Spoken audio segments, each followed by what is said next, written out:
Hi hello ನಮಸ್ಕಾರ ಎಲ್ಲರಿಗೂ nature spirit 9 ಆಟ್ Kannada ಟಾರೋ card ರೀಡಿಂಗಿಗೆ welcome. ಇವತ್ತು ನಾನು ತಗೋತಾ ಇರುವಂತಹ ರೀಡಿಂಗ್ ಯಾವುದು ಅಂದರೆ ಇವತ್ತಿನ ದಿನ ಜ್ಯೇಷ್ಠ ಹುಣ್ಣಿಮೆ. ಸೊ ಜ್ಯೇಷ್ಠ ಹುಣ್ಣಿಮೆಯ ತದನಂತರ ನಿಮ್ಮ ಪ್ರೀತಿಯ ಮೇಲೆ ಬೀರುವಂತಹ ಪರಿಣಾಮಗಳೇನು ಅನ್ನೋದ್ರ ಬಗ್ಗೆ ನಾನು ರೀಡಿಂಗನ್ನು ತಗೋತಾ ಇದ್ದೀನಿ. ಓಕೆ, ಇದೆಲ್ಲವೂ ಕೂಡ ಇನ್ ಜನರಲ್ ಆಗಿರುವಂತಹ ರೀಡಿಂಗ್ ಆಗಿರೋದ್ರಿಂದ ನಿಮಗೆ ರೆಸೋನೇಟ್ ಆದರೆ ಮಾತ್ರ ತಗೊಳ್ಳಿ. ಹಾಗೇನೆ ಸ್ಕ್ರೀನ್ ಮೇಲೆ ಕಾಣ್ತಾ ಇರುವಂತಹ ಒಂದು ನಂಬರ್ ಅದು ಪರ್ಸನಲ್ ರೀಡಿಂಗಿನ ನಂಬರ್ ಆಗಿರುತ್ತೆ. ಯಾರಿಗೆಲ್ಲ ಪರ್ಸನಲ್ ರೀಡಿಂಗಿನ ಅವಶ್ಯಕತೆ ಇದೆಯೋ ಅವರೆಲ್ಲರೂ ಕೂಡ ವಾಟ್ಸಪ್ ಮೆಸೇಜ್ ಅನ್ನು ಮಾಡೋದ್ರ ಮೂಲಕ ಪೇ ಮಾಡಿ ನಿಮ್ಮ ರೀಡಿಂಗ್ಸ್ ಗಳನ್ನ ನೀವು ತಗೋಬಹುದಾಗಿರುತ್ತೆ. ಓಕೆ, ಸೊ ರೀಡಿಂಗ್ ಗಳನ್ನ ತಗೊಳ್ಳೋದಕ್ಕೆ ಮುಂಚಿತವಾಗಿ please select your option. Pink flower ಇರುವಂತಹ ಹಾರ್ಟ್ ಅನ್ನು ನೀವು ಸೆಲೆಕ್ಟ್ ಮಾಡ್ಕೊಂಡ್ರೆ ಪಾಯಲ್ ನಂಬರ್ 1, ಬ್ಲೂ ಫ್ಲವರ್ ಇರುವಂತಹ ಹಾರ್ಟ್ ಅನ್ನು ನೀವು ಸೆಲೆಕ್ಟ್ ಮಾಡ್ಕೊಂಡ್ರೆ ಪಾಯಲ್ ನಂಬರ್ 2 ಆಗಿರುತ್ತೆ. ಆಯ್ಕೆಯನ್ನ ಮಾಡ್ಕೊಳ್ಳುವಾಗ ಬಹಳ ಕಾನ್ಸಂಟ್ರೇಷನ್ ಇಂದ ಆಯ್ಕೆಯನ್ನ ಮಾಡ್ಕೊಳ್ಳಿ.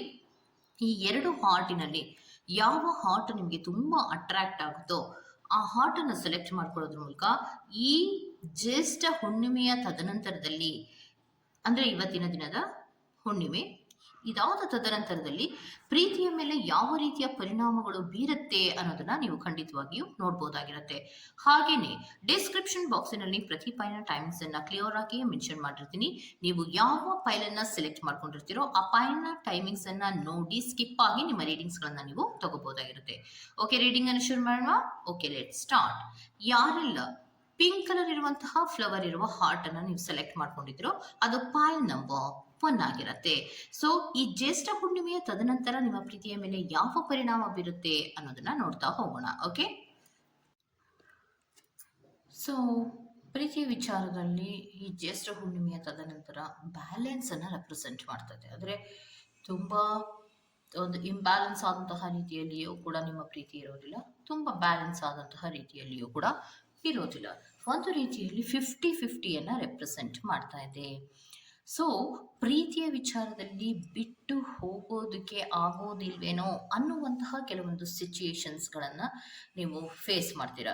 ಅಂದರೆ ಪ್ರೀತಿಯನ್ನು ಉಳಿಸ್ಕೋಬೇಕು, ಅದನ್ನು ಉಳಿಸ್ಕೊಳ್ಳೋ ಕಡೆಗೆ ನಾನು ಹೆಚ್ಚು ಕಾಳಜಿಯನ್ನು ವಹಿಸಬೇಕು, ಪ್ರೀತಿಯನ್ನು ಬೆಳೆಸಬೇಕು ಅನ್ನುವಂತಹ ಮನಸ್ಥಿತಿಗಳಲ್ಲಿಯೇ ನಿಮ್ಮಿಬ್ಬರ ಪ್ರೀತಿ ಅನ್ನೋದು ಮುಂದುವರಿತಾ ಹೋಗ್ತಾ ಇರುತ್ತೆ.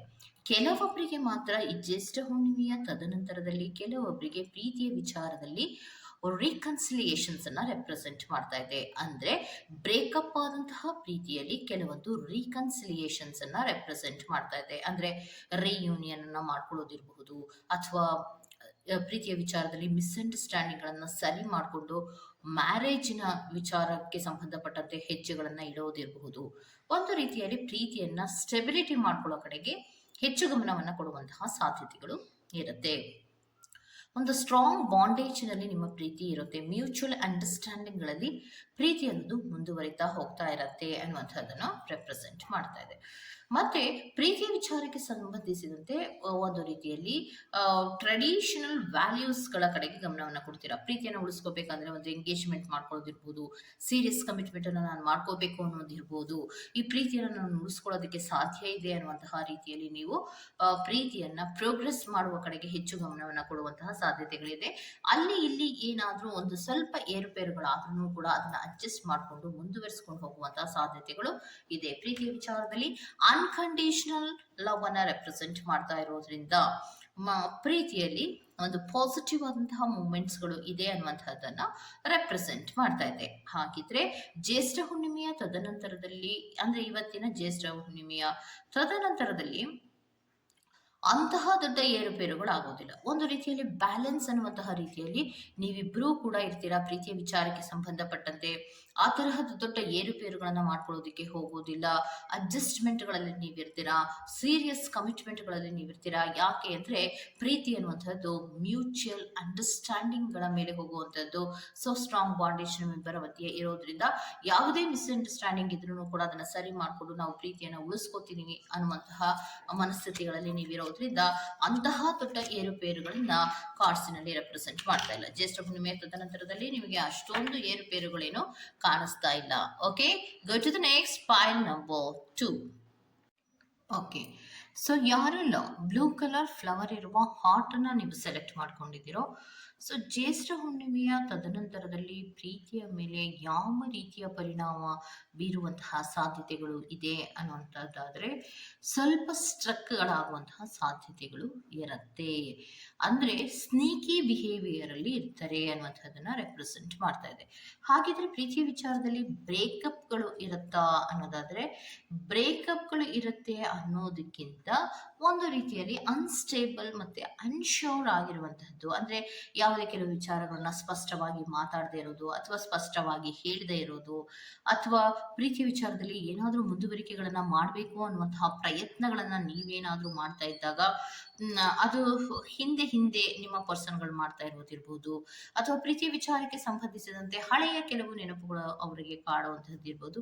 ಈ ರೀತಿಯ ಕೆಲವೊಂದು ವ್ಯತ್ಯಾಸಗಳಾಗುವಂತಹ ಸಾಧ್ಯತೆಗಳು ಇದೆ ಅನ್ನುವಂಥದ್ದನ್ನ ರೆಪ್ರೆಸೆಂಟ್ ಮಾಡ್ತಾ ಇದೆ. ಅಂದ್ರೆ ಪ್ರೀತಿ ಸ್ಟೇಬಲ್ ಆಗಿದ್ರು ಕೂಡ, ಅಂದ್ರೆ ಪ್ರೀತಿಯಲ್ಲಿ ಅಂತಹ ದೊಡ್ಡ ಏರುಪೇರುಗಳು ಆಗದೇ ಇದ್ರು ಕೂಡ, ಪ್ರೀತಿಯ ವಿಚಾರದಲ್ಲಿ ಬ್ರೇಕಪ್ಗಳು ಅನ್ನುವಂತಹ ದೊಡ್ಡ ದೊಡ್ಡ ಕೆಲವೊಂದು ವಿಚಾರಗಳು ನಡೀದೇ ಇದ್ರು ಕೂಡ ಆ ಹಂತಕ್ಕೆ ಹೋಗುವಂತಹ ಸಾಧ್ಯತೆಗಳಿರುತ್ತೆ. ಯಾಕಂದ್ರೆ ಸ್ನೇಕಿ ಬಿಹೇವಿಯರ್ ಇರೋದ್ರಿಂದ ಈ ಜ್ಯೇಷ್ಠ ಹುಣ್ಣಿಮೆಯ ತದನಂತರದಲ್ಲಿ ಪ್ರೀತಿಯ ವಿಚಾರಕ್ಕೆ ಸಂಬಂಧಪಟ್ಟಂತೆ ನಿಮ್ಮಿಬ್ಬರ ನಡುವೆ ಮಿಸ್ಅಂಡರ್ಸ್ಟ್ಯಾಂಡಿಂಗ್ ಗಳಾಗುವಂಥದ್ದು, ಮಿಸ್ಕಮ್ಯುನಿಕೇಶನ್ಸ್ ಗಳಾಗುವಂಥದ್ದು.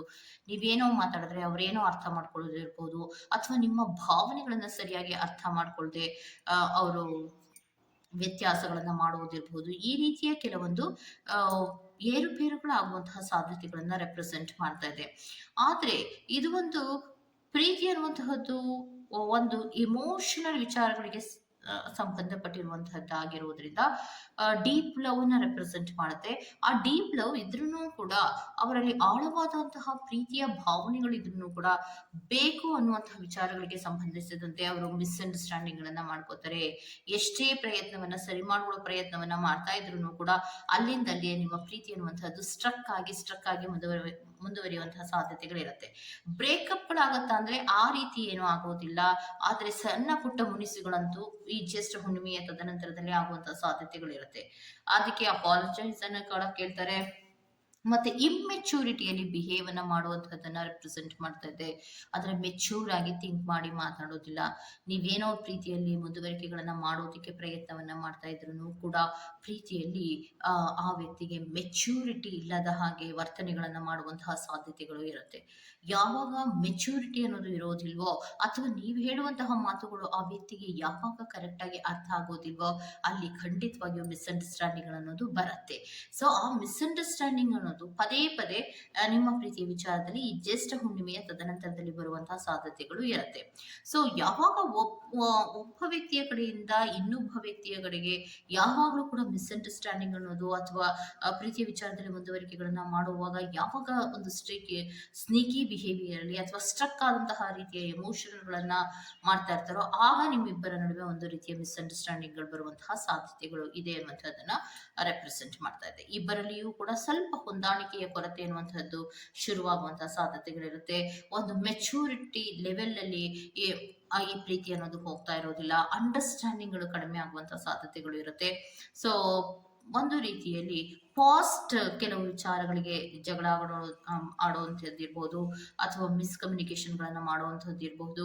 ಈ ರೀತಿಯ ಕೆಲವೊಂದು ಮೂಮೆಂಟ್ಸ್ ಗಳಾಗುವಂತಹ ಸಾಧ್ಯತೆಗಳನ್ನ ರೆಪ್ರೆಸೆಂಟ್ ಮಾಡ್ತಾ ಇದೆ. ಸೊ ಪ್ರೀತಿಯ ವಿಚಾರದಲ್ಲಿ ಅಂತಹ ದೊಡ್ಡ ಏರುಪೇರುಗಳು ಆಗ್ಲಿಲ್ಲ ಅಂದ್ರೂ ಚಿಕ್ಕ ಪುಟ್ಟ ವ್ಯತ್ಯಾಸಗಳಂತೂ ಮೇಲಿಂದ ಮೇಲೆ ಆಗುವಂತಹದ್ದನ್ನ ರೆಪ್ರೆಸೆಂಟ್ ಮಾಡ್ತಾ ಇದೆ. ಇಷ್ಟೇ ಚಿಕ್ಕ ಪುಟ್ಟ ತಪ್ಪುಗಳನ್ನ ಮಾಡ್ತಾ ಇದ್ದೀರಾ, ಸರಿ ಮಾಡ್ಕೊಳ್ಳಿ ಅನ್ನುವಂತಹ ಪ್ರಯತ್ನವನ್ನ ನೀವು ಮಾಡ್ತಾ ಇದ್ರು ಕೂಡ ಅವರಲ್ಲಿ ಮೇಲಿಂದ ಮೇಲೆ ತಪ್ಪುಗಳಾಗುವಂತಹ ಸಾಧ್ಯತೆಗಳು, ಇಮ್ಮೆಚೂರಿಟಿಯಲ್ಲಿ ಬಿಹೇವ್ ಮಾಡುವಂತಹ ಸಾಧ್ಯತೆಗಳನ್ನೇ ಹೆಚ್ಚಾಗಿ ರೆಪ್ರೆಸೆಂಟ್ ಮಾಡ್ತಾ ಇದೆ. ಓಕೆ, ಸೊ ಇದಿಷ್ಟು ಪ್ಯಾನ್ ನಂಬರ್ 2 ರೀಡಿಂಗ್ ಆಗಿರುತ್ತೆ. ಈ ತರಹದ ರೀಡಿಂಗ್ ನಿಮ್ಗೆ ಇಷ್ಟ ಆದ್ರೆ ದಯವಿಟ್ಟು ಸಬ್ಸ್ಕ್ರೈಬ್ ಮಾಡಿ, ಪಕ್ಕದಲ್ಲಿ ಇರುವಂತಹ ಬೆಲ್ ಐಕಾನ್ ಅನ್ನ ಪ್ರೆಸ್ ಮಾಡಿ. ನಾನು ನಿಮ್ಮನ್ನ ಮತ್ತೊಂದು ರೀಡಿಂಗ್ ಗಳಲ್ಲಿ ಸಿಗ್ತೇನೆ ಅಂತ ಹೇಳ್ತಾ ಅಲ್ಲಿವರೆಗೂ ಟೇಕ್ ಕೇರ್, ಬೈ.